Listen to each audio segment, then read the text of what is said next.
नमस्कार. तुमचं नाव सांगा. गणेश जगताप. गणेश रमेश जगताप, राहणार रिसोडा खुर्द, तालुका भोकरदन, जिल्हा जालना. तुमचा मोबाईल नंबर सांगा. 8459 99 1706. दादा, तुम्ही आपली ही नाथ कंपनीची NCS 2561 जी व्हरायटी लावलेली आहे, हिची लागवड तारीख सांगा. 23 एप्रिल. 23 एप्रिल 2024 रोजी यांनी व्हरायटीची लागवड केली आहे.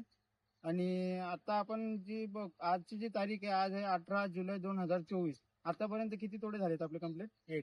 एक तोडा कम्प्लीट झाला. आणि एका तोड्यामध्ये किती माल निघाला? 12 गुंठ. आपण जो म्हणतो हाताळणीचा पहिला तोडा, त्या हाताळणीच्या तोड्यामध्ये आपल्याला 12 क्विंटलचा तोडा निघालेला आहे पहिला. आणि आता टोटल जे क्षेत्र आहे आपलं हे 1.5 एकरच्या क्षेत्रामध्ये 12,000 कलमची यांनी लागवड केली आहे. मार्केटमध्ये